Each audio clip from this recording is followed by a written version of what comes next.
Hello friends, कैसे हैं आप सब। आई होप आप सब बहुत अच्छे होंगे। आज की क्लास में आप सबका स्वागत है। फ्रेंड्स, हमारी आज की क्लास का टॉपिक है रिग्रेशन इक्वेशंस। इससे पहले हम regression coefficients, regression lines, difference between regression and correlation बहुत अच्छे से डिस्कस कर चुके हैं। अगर आपने वो क्लासेस नहीं देखी हैं तो प्लीज़ एक बार उन्हें ज़रूर देख लीजिएगा। उसके बाद आपको रिग्रेशन इक्वेशंस बहुत अच्छे से समझ में आने वाली हैं। आगे बढ़ने से पहले एक छोटी सी रिक्वेस्ट है आप सबसे।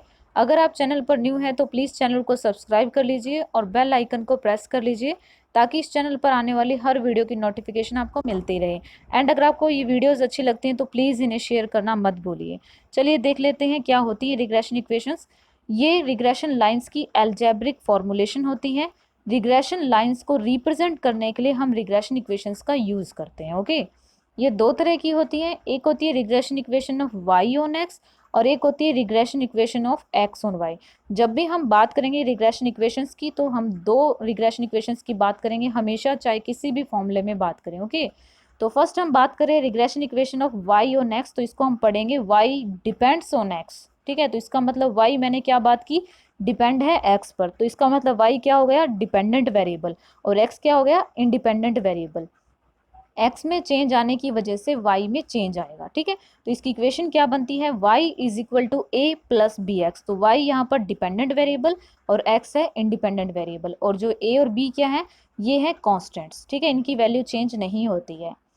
उसके बाद आप इसको ऐसे भी रिप्रेजेंट कर सकते हैं, y minus Y mean is equal to R. R है यहाँ पर correlation, standard deviation of y divide by standard deviation of x, x minus X mean.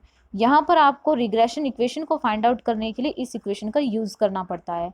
ठीक है, तो यहाँ पर अब बात ये आती है कि आपको कैसे यहाँ पर लर्न रहेगा कि पहले आपको y लिखना है या x लिखना है। तो यहाँ हम बात कर रहे थे regression equation of y on x की। तो यहाँ पे याद करने का तरीका है कि आपने पहले y ऑन x बोला है तो y पहले आया है, तो आप y को पहले लिख लीजिए और x को बाद में। ठीक है, और अब ये कैसे लर्न किया था हमने, इसको हमने देखा था ये क्या होता है, regression coefficient of y on x। तो ये हमारे regression coefficient y on x का फॉर्मूला है जिसको हम by(x) बोलते हैं। तो अब यहाँ पर बात आती है कि y ऊपर आएगा या नीचे आएगा, कैसे लर्न रहेगा। तो यहाँ हम बात कर रहे हैं वाई एक्स की, तो यहाँ पर y हमारा डिपेंडेंट वेरिएबल है तो y ऊपर आएगा और x क्या है, इंडिपेंडेंट वेरिएबल। तो हम यहाँ पर ये बोल सकते हैं कि y डिपेंड है x पर, तो x क्या है, बेस है एक, तो उस पर बेस्ड है हमारा y। तो बेस हमेशा नीचे आता है तो इसीलिए हम इसको नीचे लिख रहे हैं। ठीक है, तो इस तरह से हमने इसको लर्न किया था। आई होप आपको इक्वेशन लर्न हो गई होगी। नेक्स्ट बिल्कुल ऐसी ही इक्वेशन हमारे पास regression equation of x on y है। इसमें क्या है, हम इसको ऐसे बोल सकते हैं x डिपेंड्स ऑन y। तो x क्या हो गया, डिपेंडेंट वेरिएबल, और y क्या हो गया, इंडिपेंडेंट वेरिएबल। तो इसको हम कैसे रिप्रेजेंट करते हैं, x is equal to A plus B Y. तो ये ए बी क्या है, यहाँ पर कॉन्स्टेंट्स हैं, इनकी वैल्यू चेंज नहीं होती है। आप इसको ऐसे भी रिप्रेजेंट करते हैं, x minus X mean is equal to R. R है यहाँ पर correlation, standard deviation of x divide by standard deviation of y, y minus Y mean. अब सेम वही बात आती है कि पहले किसको लिखना है, तो यहाँ पर हम देख रहे हैं कि y ऑन x है, सॉरी x ऑन y है, तो x पहले, तो x को हमने पहले लिखा है, y बाद में तो उसको बाद में लिखा है। ठीक है, तो यहाँ पर बिल्कुल वही, इसको हम बोलते हैं regression coefficient of x on y। तो x यहाँ पर डिपेंडेंट हो गया और y कौन सा है, इंडिपेंडेंट, और इंडिपेंडेंट को ऑलवेज डिनोमिनेटर में लिखते हैं। ठीक है, जैसे हम डिमांड और प्राइस का करते हुए आए तो डिमांड को हम ऊपर लिखते हैं, वो डिपेंडेंट वेरिएबल होता है, और प्राइस हमारा इंडिपेंडेंट होता है, उसको नीचे लिखते हैं। तो बिल्कुल ऐसे ही, जो हमारा इंडिपेंडेंट है उसको नीचे और डिपेंडेंट है उसको ऊपर।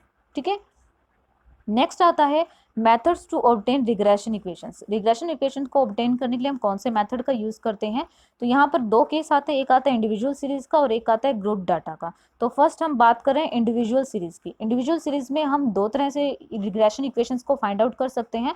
फर्स्ट है regression equations using normal equation, जहां हम नॉर्मल इक्वेशन का यूज करेंगे और हमें रिग्रेशन इक्वेशंस मिलेगी, और यहाँ हम यूज करेंगे रिग्रेशन कोफिशिएंट्स का। ठीक है, दोनों याद रखिएगा, फर्स्ट हम यूज करने वाले हैं नॉर्मल इक्वेशन और सेकंड हम यूज करने वाले हैं रिग्रेशन कोफिशिएंट। तो नॉर्मल इक्वेशन कौन सी होती है, जो अभी हमने देखी, y is equal to A plus B X, ये हमारी नॉर्मल, हमारी जनरल इक्वेशन है। जनरली हम इसी इक्वेशन को यूज करते हैं, और इसके लिए हम यूज किसका करते हैं, जो मोस्टली यूज होता है वो हमारा रिग्रेशन कोफिशिएंट का यूज होता है। ठीक है, तो यहाँ पर बात हो रही है regression equations using normal equations की, इसको आप लिस्ट स्क्वायर मेथड भी बोलते हैं। तो फर्स्ट है हमारे पास regression equation of y on x। तो इसकी इक्वेशन हम देख चुके हैं, यहाँ पर y क्या है, डिपेंडेंट वेरिएबल, और x क्या है, इंडिपेंडेंट वेरिएबल। तो अब बात आती है जो a और b कांस्टेंट है, इसको आप क्या बोलते हैं, जो a है इसको बोलते हैं y इंटरसेप्ट और b को बोलते हैं स्लोप ऑफ द लाइन। या फिर बोलते हैं regression coefficient of Y on X. तो इसको हम वाई इंटरसेप्ट ही क्यों बोलते हैं, ये कैसे याद रहने वाला है कि ये वाई इंटरसेप्ट है, तो यहाँ पर हम बात कर रहे हैं वाई ऑन एक्स की। अगर हम वाई ऑन एक्स की बात करते हैं तो हमारी रिग्रेशन लाइन कैसी होती है, जो वाई से जाती हुई बनती है, ठीक है। तो ये वाई को देखिए यहाँ से टच करती हुई बन रही है, तो इसीलिए ये क्या है, हमारी regression equation Y on X है। तो अब बात यहाँ पर आ रही है कि देखिए यहाँ से इसको टच कर रही है, इसीलिए हम इसको बोल रहे हैं वाई इंटरसेप्ट। तो अब ये हमें क्या बताती है, इसको हम ए से रिप्रेजेंट करते हैं। ये हमें क्या बताती है, ये हमें बताती है कि जब x की वैल्यू ज़ीरो होगी, जब x की वैल्यू ज़ीरो होगी तब y की क्या मिनिमम वैल्यू होगी। ठीक है, हमें ये क्या बताती है, जब x की वैल्यू ज़ीरो होती है उस टाइम पे y की मिनिमम वैल्यू क्या होगी, वो हमें बताती है y इंटरसेप्ट यहाँ पर। ठीक है, तो ये देखिए y इंटरसेप्ट। उसके बाद आती है b, क्या है, slope of line. Slope of line क्या है, ये क्या है, स्लोप ऑफ लाइन है।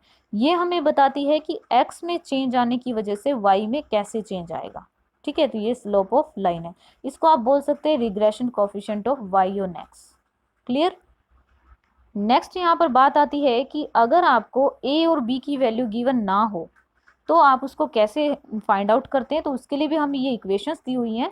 जैसे कि आप 10th और 12th में करके आए होंगे, मैथ्स आप जब पढ़ते हैं वहाँ पर आपको दो इक्वेशन दी होती है, उनको आप इक्वेट करते हैं और वहाँ से आप वेरिएबल्स की वैल्यू को फाइंड आउट करते हैं। बिल्कुल वैसे ही ये दो इक्वेशन है, इनको यहाँ पर इक्वेट करेंगे, एक इक्वेशन यहाँ पर ऐसे ही कट हो जाती है, उससे फिर हमें यहाँ पर बी या ए की वैल्यू यहाँ पर मिल जाती है। तो इसकी हेल्प से हम ए और बी की वैल्यू को फाइंड आउट करते हैं। अब आप अगर इसको लर्न करना चाहते हैं तो ऐसा लर्न कर सकते हैं। ये देखिए, ये इक्वेशन को देखिए, इसमें हम क्या कर लेते हैं, फर्स्ट y यहाँ पर समेशन ऑफ y लेते हैं और यहाँ पर भी x का क्या लेते हैं, समेशन ऑफ x, और a को हम n से मल्टीप्लाई करते हैं तो फर्स्ट वाली ये इक्वेशन मिल जाती है। उसके बाद अगर सेकंड वाली चाहिए तो हम क्या करते हैं, इस कंप्लीट इक्वेशन में हम समेशन ऑफ x से मल्टीप्लाई करा दे तो हमें ये इक्वेशन मिल जाती है। तो ये लर्न करने का तरीका आप समझ सकते हैं कि इस तरह से हमें दोनों इक्वेशन मिल रही है। आई होप ये समझ में आ गई होंगी। आगे अब हम देख लेते हैं regression equation of x on y। ये हमारे पास क्या थी इक्वेशन, अभी हमने देखी, x is equal to A plus B Y. ये कौन सी, नॉर्मल इक्वेशन की बात कर रहे हैं हम। ठीक है, तो यहाँ पर x क्या है, अब हमारा डिपेंडेंट वेरिएबल, y है इंडिपेंडेंट वेरिएबल, और अब a क्या है, इसको हम बोलेंगे x इंटरसेप्ट। देखिए कहाँ, ये देखिए ये ओ एक्स एक्सिस है, तो यहाँ पर x को टच कर रही है, तो ये क्या बन गया हमारा, x इंटरसेप्ट बन गया। ठीक है, और अब ये क्या बताता है, ये बताता है कि जब y की वैल्यू ज़ीरो होगी तो उस टाइम पे x की क्या मिनिमम वैल्यू होगी। ठीक है, तो हमें कौन बताता है, ये x इंटरसेप्ट बताता है। बी क्या है, स्लोप ऑफ लाइन है। क्या है ये, स्लोप ऑफ लाइन। ये हमें क्या बताती है कि y में चेंज आने की वजह से x में कितना चेंज आएगा, तो अब हमें ये बता रही है स्लोप ऑफ लाइन बी। ठीक है, या इसको बोल सकते हैं regression coefficient of x on y। यहाँ पर x डिपेंड है y पर। ठीक है, इसके लिए भी सेम वैसे ही इक्वेशन है हमारे पास। अगर हमें a और b की वैल्यू फाइंड आउट करनी है तो यहाँ पर अब क्या करना है, बिल्कुल वैसा ही ये इक्वेशन दिख रही है आपको, इसमें आप समेशन ले लीजिए x का और y का भी समेशन ले लीजिए और a को आप कर दीजिए n से मल्टीप्लाई। उसके बाद अगर ये सेकंड वाली इक्वेशन चाहिए तो अब आपको क्या करना है, यहाँ पर x तो पहले से ही है, अब आपको समेशन ऑफ y से मल्टीप्लाई करवाना है पूरी इक्वेशन को। कंप्लीट इक्वेशन को जब समेशन ऑफ y से मल्टीप्लाई करवाते हैं तो आपको ये इक्वेशन मिल जाती है। तो इन दोनों इक्वेशन की हेल्प से हम a और b की वैल्यू को फाइंड आउट कर सकते हैं। क्लियर। नेक्स्ट आता है regression equations using regression coefficient. जैसा कि यहाँ पर नेम रिप्रेजेंट कर रहा है रिग्रेशन कोफिशिएंट। अब जितने भी यहाँ पर ये टाइप्स गिवन है हर एक में हम रिग्रेशन कोफिशिएंट का यूज करेंगे। ठीक है, तो फर्स्ट बात की जा रही है using the actual values of X and Y. यहाँ पर हम एक्स और वाई की एक्चुअल वैल्यूज का यूज करेंगे और रिग्रेशन इक्वेशंस को फाइंड आउट करेंगे। उसके बाद यहाँ पर हम डेविएशन लेंगे लेकिन एक्चुअल मीन का। नेक्स्ट में हम डेविएशन लेंगे लेकिन एज्यूम्ड मीन से। ठीक है, नेक्स्ट हमें अगर कोरिलेशन दे रखा हो, standard deviation of X and why they रखा हो, एक्स मीन और वाई मीन दे रखा हो, तब हम कैसे लेंगे वो हम देखने वाले हैं। ठीक है, तो अब देखिए वन बाय वन कर लेते हैं इसको। यहाँ पर ज़्यादा फॉर्मूले ही देख रहे हैं हम, ये बहुत इंपॉर्टेंट है क्योंकि डायरेक्ट फॉर्मूले पूछे जाते हैं, यहाँ से एक पॉइंट भी उठा करके पूछा जाता है कि ये बताइए क्या है ये यहाँ पर। ठीक है, तो इस तरह से बहुत अच्छे से देखते हुए चलिए इनको। Using the actual values of X and Y, तो यहाँ पर क्या किया जा रहा है, हम एक्स और वाई की एक्चुअल वैल्यूज का यूज कर रहे हैं। यहाँ पर जो डाटा होता है हमारा स्मॉल होता है, इसीलिए हम एक्चुअल वैल्यूज का यूज करके भी रिग्रेशन इक्वेशंस बना लेते हैं। फर्स्ट आ रहा है regression equation of Y on X. Y on X में क्या है, सबसे पहले हमें वाई लिखना है क्योंकि वाई पहले है और एक्स बाद में, तो एक्स को बाद में लिखना है। तो यहाँ पर देखिए हमारे पास क्या आया अभी, रिग्रेशन कोफिशिएंट, क्योंकि हम पढ़ ही क्या रहे हैं, रिग्रेशन कोफिशिएंट का यूज करते हुए। तो हमेशा हमें क्या, ये वाली इक्वेशन तो आपको सेम देखने को मिलेगी। चेंज जो आने वाला है वो किस में आने वाला है, यहाँ बी वाई एक्स और बी एक्स वाई में, या आप बोल सकते हैं रिग्रेशन कोफिशिएंट्स में चेंज आएगा। ठीक है, तो फर्स्ट यहाँ पर बी वाई एक्स का फॉर्मूला आप क्या लेंगे, जब आप बात कर रहे हैं एक्चुअल वैल्यूज की तो आपका फॉर्मूला ये रहने वाला है। इसमें क्या रहने वाला है, देखिए यहाँ बात करिए बी वाई एक्स की, तो बी वाई एक्स में यहाँ पर ऊपर क्या रहने वाला है, समेशन ऑफ एक्स वाई। अब क्या करना है, समेशन ऑफ एक्स को अलग कर देना है और समेशन ऑफ वाई को अलग कर देना है और यहाँ पर एन को मल्टीप्लाई करना है। डिवाइड बाय में क्या आना है, यहाँ पर समेशन ऑफ एक्स का स्क्वायर और उसके साथ में एन का मल्टीप्लाई, माइनस में समेशन ऑफ एक्स लेना है पहले फिर उसका होल स्क्वायर करना है। ठीक है, यहाँ पर डिफरेंस होता है इन दोनों में। तो ये फॉर्मूला है हमारा किसका, बी वाई एक्स, या आप बोल सकते हो regression coefficient of Y on X.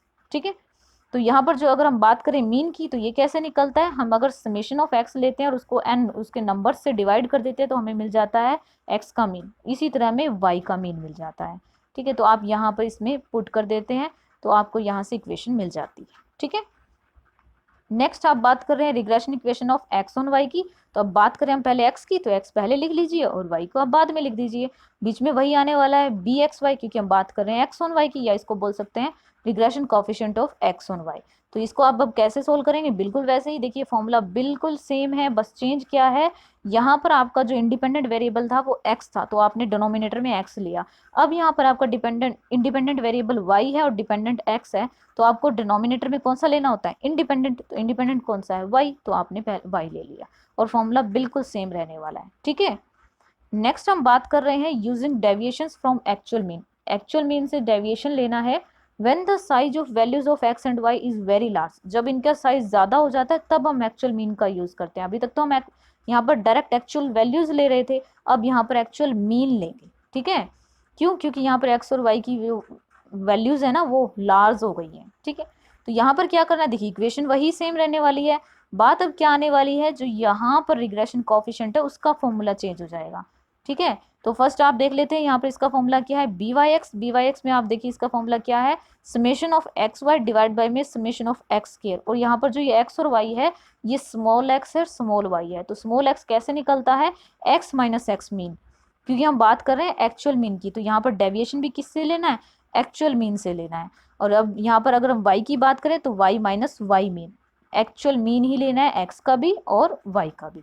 ठीक है, तो यहाँ से हमें बी वाई एक्स ले लेना है और यहाँ पर पुट कर देना है। बिल्कुल ऐसा ही हम बात करेंगे regression equation of x on Y की, ये इक्वेशन बिल्कुल सेम रहने वाली है। अब चेंज यहाँ पर क्या आने वाला है, देखिए यहाँ पर एक्स पहले आ रहा है तो हमने एक्स ले लिया, वाई बाद में आ रहा है तो वाई ले लिया। अब चेंज वही सेम, बी एक्स वाई का चेंज, तो बी एक्स वाई क्या है यहाँ पर, summation of X Y divide by में समेशन ऑफ वाई स्क्वायर। अब देखिए यहाँ पर तो था समेशन ऑफ एक्स स्क्वायर, क्यों, क्योंकि ये हमारा इंडिपेंडेंट वेरिएबल था, वो बेस में लिया, वो बाद में आ रहा था। ठीक है, यहाँ पर देखिए वाई जो बाद में आ रहा है ये हमारा बेस है, तो इसको हम बेस में ले लेते हैं, ये इंडिपेंडेंट वेरिएबल है। तो चेंज ऐसे करते हुए चलना है आपको। ठीक है, बहुत अच्छे से देखते हुए चलिएगा, थोड़ा थोड़ा डिफरेंस है इनमें। समेशन ऑफ एक्स वाई ले रहे हैं जिसमें एक्स स्मॉल है और वाई भी स्मॉल है, और ये एक्स कैसे आता है हमारा, जब एक्स में से हम एक्स मीन को माइनस करते हैं तो हमें स्मॉल एक्स मिलता है, वाई में से वाई मीन को माइनस करते हैं तो हमें ये स्मॉल वाई मिलता है। अगर इन दोनों का मल्टीप्लाई करवा के हम सम लेते हैं तो ये मिल जाता है हमें समेशन ऑफ एक्स वाई। ठीक है, तो यहाँ से ये फॉर्मूला आपको लर्न हो गया होगा। नेक्स्ट हम देख रहे हैं using deviations from assumed mean. जब हमारी एक्चुअल मीन पॉइंट्स में आता है या आप बोल सकते हैं फ्रैक्शंस में आता है, वहां से फिर डिफिकल्टी होती है आपको सोल्व करने में, तो अब आप एज्यूम्ड मीन का यूज कर लेते हैं। ठीक है, यहाँ पर आप मीन को मान लेते हैं, एज्यूम कर लेते हैं, तो उसके लिए भी अब सेम वही इक्वेशन तो वही रहने वाली है, बस चेंज क्या आने वाला है, जो ये आपका रिग्रेशन कोफिशिएंट है इसी में चेंज आएगा। अब इसमें क्या लेते हो आप, डेविएशन लेते हो, बट डेविएशन कहाँ से ले रहे हो, आप एज्यूम्ड मीन से ले रहे हो। ठीक है, जब हम बात करें dx की और dy की, जो कि यहाँ पर इंपॉर्टेंट चीज रहने वाली है हमारे लिए, तो dx कैसे निकलता है, यहाँ आप x में से माइनस करते हो एज्यूम्ड मीन ऑफ x का, और dy कैसे आता है, जब आप y में से माइनस करते हो एज्यूम्ड मीन ऑफ y को। तो यहाँ पर क्या है, समेशन ऑफ dx dy लेना है, मतलब इन दोनों का मल्टीप्लाई करना है और आपको समेशन लेना है, फिर माइनस करना है, इन दोनों को आप बिल्कुल अलग करके माइनस कर दीजिए, summation of dx and summation of dy, और डिवाइड बाय में बिल्कुल वैसा ही summation of d x square minus summation of d x whole square. ठीक है, अगर आप इसको इस तरह से लिखना चाहें तो आप ये फॉर्मूला भी लिख सकते हैं। इसमें क्या किया गया है, आप यहाँ पर कंप्लीट ऊपर न्यूमिनेटर को एंड डिनोमिनेटर को दोनों को ही एन से डिवाइड कर रहे हैं। न्यूमिनेटर में जब आप एन को डिवाइड करते हैं तो यहाँ से देखिए अगर कंप्लीट आप एन को डिवाइड कर देंगे तो ये एन कट जाएगा और इसके नीचे एन आ जाएगा, तो देखिए यही लिखा गया है।